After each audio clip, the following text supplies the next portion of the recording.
जब जब धन की होती है हानि, साथ ही साथ अधर्म की होती है पूर्ति, तब तक भू पर परम पुरुष प्रकट होते हैं। उसी सन शरद ऋतु का आगमन हुआ। मानवता के लिए आशा भरी एक नई सुबह आई, जब देश के पूर्वी प्रांत के एक छोटे से गांव हिमायतपुर, बहती हुई नदी पद्मा के किनारे पैदा हुआ एक प्राण। भले बुरे के विचार से विध्वस्त धरती को रात बताना आए मुक्ति की। अचंभित रह गया हर कोई, जब जन्म लेते ही खिलखिला कर हंसने लगा बच्चा।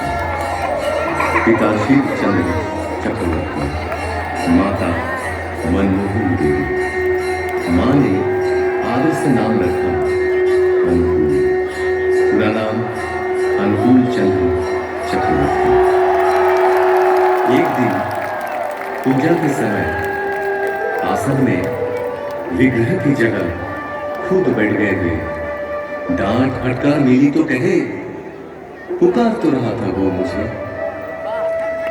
असीम लगाव था माँ के प्रति। एक दिन किसी कारण माँ पीछने के लिए दौड़ी। भागने लगा बच्चा। पैर में चुभती हुई गर्मी का एहसास हुआ। ख्याल आया, ऐसे ही माँ का पाँव भी तो चलता होगा।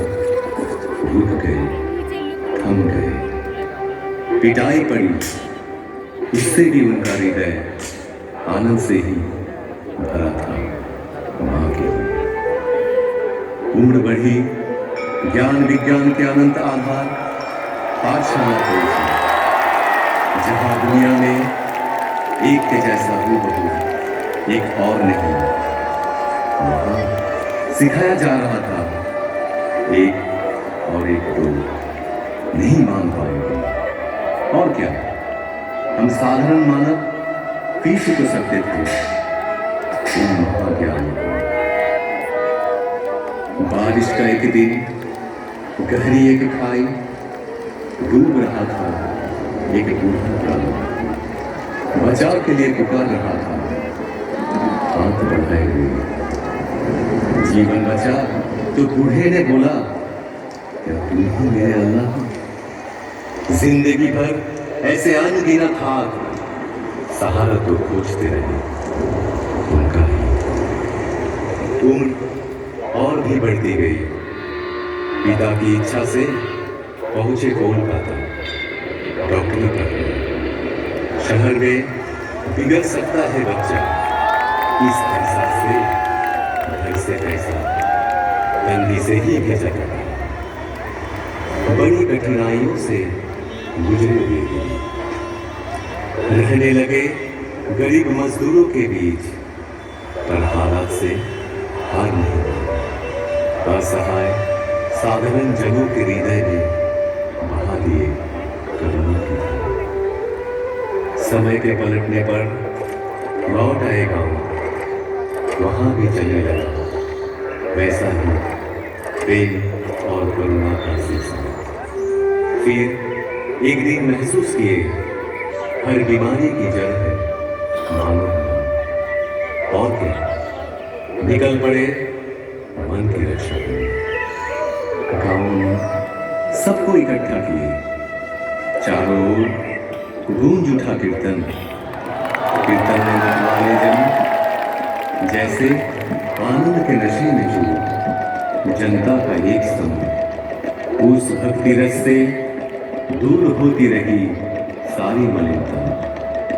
रच उठा एक मजबूत चक्र, मानो एक एक के प्राण के घेरे में पड़ गए। उनके श्री मुख की वाणी सुनकर नवजीवन पाए सकल जन। साथ दिखने लगा जीवन का जटिल मार्ग भी। ग्रहणग्रस्त धरा को अंधियारा से राहत मिली। जो भी पास पहुंचे तन मन से हुए हर एक जीवन की पटकथा परिवर्तन के मूल कारण ही थे। केंद्रित कर्म को एकत्रित होने लगे,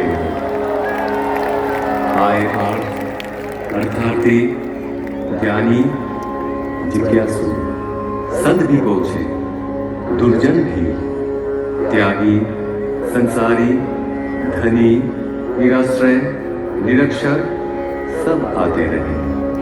आशा की किरण में परिसमाप्त हो।